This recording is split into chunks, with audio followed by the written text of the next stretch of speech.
Hi everyone, my name's Greg. I'm a lecturer in film practice at Aberystwyth University. Thanks for taking the time to watch this presentation and short film which I'm going to show you in a little while. The film is actually part of a larger project called Exemption from Meaning, which was based around musician Toshimaru Nakamura and his residency in the Department of Theatre, Film and TV Studies at Aberystwyth in 2018. The project involved various studio collaborations, workshops, a CD and a live performance event, as well as a series of experimental documentary films. Toshimaru Nakamura is a pioneer of the no-input mixing board, which in simplistic terms means controlling and manipulating feedback. And other experimental musicians were invited into the studio to collaborate with Nakamura to improvise responses to ceramic works from the Aberystwyth University Japanese archive. The film that I'm going to show you is also influenced by a work from the archive. So each musician was asked to visit the archive's website to select a piece of Japanese ceramic from the collection. They would then improvise their responses in the studio to their selected work in various combinations and ensembles, and these are a selection of the ceramic pieces that were chosen by the musicians. You'll notice that they're all utilitarian in the sense that they have a specific function, they hold things. And this is the piece that I chose by Yashuo Hayashi.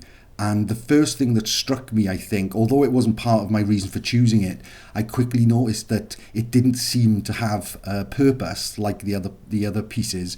It didn't seem to have a function.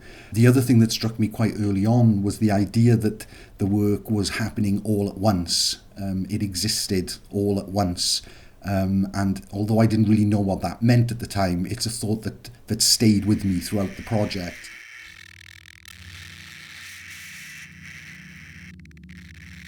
Documentary film is a temporal art, so conventionally shots are arranged into sequences, presented one after another, usually structured as some kind of narrative or argument, and traditional documentary audiences have very little control over the object's temporal properties, other than pausing or rewinding, fast-forwarding, or just choosing to stop altogether. At least in its conventional form, the audience can't reorganize shots and sequences according to how they want to experience the work. The temporality criteria in this sense is primarily imposed upon the object by the producer of the film, and of course the film is presented to us for a fixed duration. Ceramics, on the other hand, have a very different kind of temporality. They're spatial arts in the sense that their constituent parts coexist in time and space. They offer a very different phenomenological experience to that of a documentary film. The temporality of ceramics is experience-based in that the characteristic experience or central way of interacting with the object possesses some non-trivial duration. The act of experiencing the three-dimensional ceramic object requires time to view it from various angles and perspective and to get a sense of its form. And crucially, this is primarily determined by the viewer. So thinking about that sense of the work happening all at once and of the different temporalities between documentary film and ceramics, I started thinking about what kind of research question I might come up with to make the film. How might the audience experience documentary material that is presented in unconventional durational and sequential terms, specifically influenced by the language of the ceramic artefact?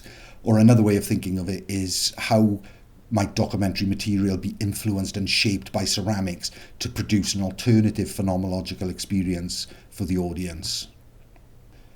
So just with these early thoughts and with some kind of research question in mind, I accompanied the musicians to this recording studio, which is just a few miles outside of the village of Llannon, near Aberystwyth in mid-Wales. With respect to the spirit of the project, I didn't plan before going to the studio, so I hoped that somehow I would be able to respond to what was happening in front of the camera, and in that sense to both improvise, as the musicians would be doing, and also responding to the ceramic work that I had chosen. So a number of musicians came to the studio. There were various collaborations, and the film that I'm going to show you is a document of the collaboration between Toshimaru Nakamura and Rhodri, who's himself an internationally renowned classical harpist. And of course, as everything was improvised, there was no discussion between the musicians beforehand. I had no idea what to expect. Once they started, I started filming. All I had was the camera kit and the card with the image of the ceramic piece on it, and also those notions of it having no specific purpose and of it happening all at once.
after shooting the film, the ceramics collection held an exhibition of the objects that inspired the project. And of course, this was the first time, other than the image on the card, this was the first time I'd actually seen the piece. And I realised quite quickly that the film I'd made was actually quite simplistic and in many ways quite naive.